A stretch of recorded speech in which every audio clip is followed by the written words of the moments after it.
अस्सलाम वालेकुम जी। आज का लेक्चर भी हमारे पास हम मोमेंट ऑफ इनर्शिया देखने वाले हैं मुख्तलिफ शेप्स में। तो आज जिस शेप का हम देखेंगे that is uniform thin rod के बारे में। तो अक्सर उस क्वेश्चन में बीम का सवाल भी आ जाता है, मुख्तलिफ तरह से एक यानी लेंथ के बारे में पूछा जाता है कि आपके पास अगर एक ऐसी लेंथ है जो यूनिफॉर्म डेंसिटी की है, थिन है, उसका मोमेंट ऑफ इनर्शिया निकालो। तो अब जाहिर है मोमेंट ऑफ इनर्शिया तो किसी न किसी एक्सिस के लिहाज से देखा जाता है। तो हम जो एक्सिस देख रहे हैं वो इसकी लेंथ के ऊपर परपेंडिकुलर होगा, और अभी जो केस है वो इसके सेंटर से पास कर रहा है। अभी लेक्चर के एंड पे मैं बताऊंगा अगर सेंटर से नहीं भी पास कर रहा तो तब हम कैसे फाइंड आउट करेंगे मोमेंट ऑफ इनर्शिया। तो जनाब हमारा मेन टॉपिक हो गया कि moment of inertia of a thin uniform rod about a axis perpendicular to its length and passing through its centre. तो आप फिग में देख सकते हैं आपको एक लेंथ एल दिखाई जा रही है, सेंटर इसका लिया गया है जो आप जी एक्सिस के तौर पे देख रहे हैं। अब आपके पास इसका एल लेंथ की हाफ लेंथ इधर है, हाफ लेंथ इधर है, तो माइनस एल बाई टू से एल बाई टू की एक आपको रेंज दिखाई दे रही है। अब जो आपके पास लेंथ है उसका एक छोटा सा हिस्सा मैंने dx के तौर पे लिया है, जिसकी चौड़ाई dx है और वो x एक्सिस के ऊपर है। तो अब जनाब अगर हम कहें कि पूरे रॉड की जो मैस है दैट इज कैपिटल एम, तो मैस पर यूनिट लेंथ कितना होगा, तो m बाई एल लिख देता हूं। और जो आपने छोटा सा टुकड़ा लिया है dx, इसकी लेंथ कितनी होगी तो उसका मैस कितना होगा, तो दैट इज स्मॉल dm कर देता हूं।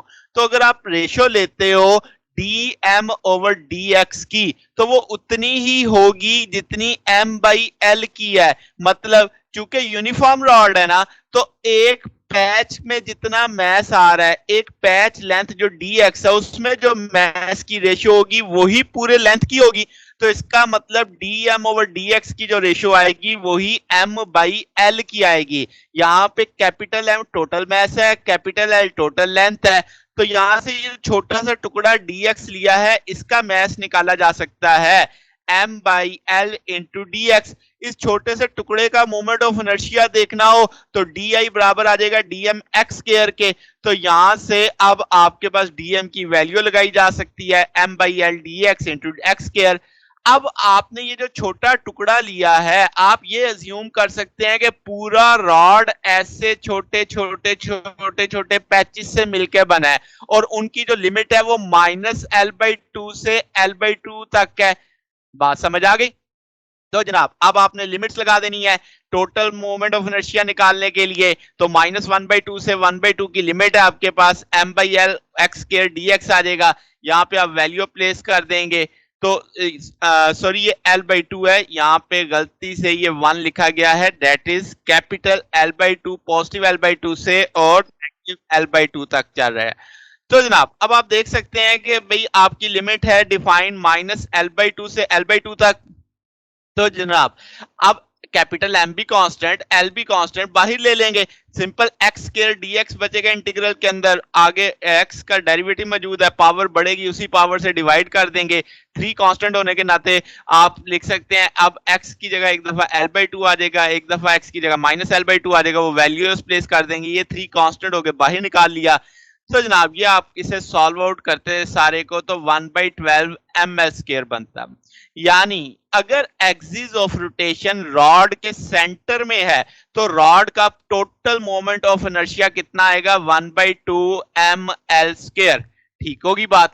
अब जनाब आगे चलते हैं कि अगर आप मोमेंट ऑफ इनर्शिया निकालना चाहते हैं रॉड का, ठीक है, मगर at any arbitrary distance h from one and, यानी अब जो आपका एक्सिस है सेंटर में नहीं है, कहीं पे भी आप ले सकते हैं। तो सेम देखो वही कंसेप्ट है, आपने x दूरी पे एक पैच ले लिया है dx, जैसे पहले लिया था वही सारी फार्मूला, मगर अब लिमिट क्या हो गई, लिमिट एक तरफ से कितनी है, इस तरफ से माइनस एच होगी, इस तरफ से क्या होगी एल माइनस एच, बिल्कुल वैसे ही जैसे माइनस एल बाई टू और एल बाई टू था। तो अब यहां पे देखो माइनस एच से एल बाई एच की मैंने लिमिट लिया, वही फार्मूला जो ऊपर था वही फार्मूला नीचे लिखा है कि एम बाई एल बाहर आ जाएगा एक्स के, उसका डेरिवेटिव आप इंटीग्रल उठाओगे, वैल्यूज प्लेस कर लिमिट्स की वैल्यू लगाओगे तो ये जवाब आ जाएगा m by three l square minus three l h plus three h square. तो यानी लिमिट्स लगाने के बाद मैंने डायरेक्ट रिजल्ट लिख दिया। तो ये जर्नल एक्सप्रेशन आ गया। तो अब आपसे अगर कोई पूछे कि किसी भी आर्बिट्रेरी डिस्टेंस h पे बताओ जी को जो एक सिरे से आपने एक्सिस लिया है तो उसका मोमेंट ऑफ इनर्शिया कितना होगा, तो ये टूल है। अब आप h की मुख्तलिफ वैल्यू देख सकते हो, जैसे अगर आप h जीरो कर दो तो इसका मतलब बिल्कुल आप सिरे पे आ गए, तो तब आप h की वैल्यू जो भी जीरो करोगे तो 1/3 ml² आ जाएगा। अगर आप h को दूसरे एंड तक ले जाओ तो h बराबर l के हो जाएगा, तब भी यही जवाब आएगा 1/3 ml²। और अगर आप h को सेंटर में ले जाओ यानी h बराबर हो l/2 के तो 1/12 ml² होगा। ये वही रिजल्ट है जो हमने ऊपर ड्राइव किया है।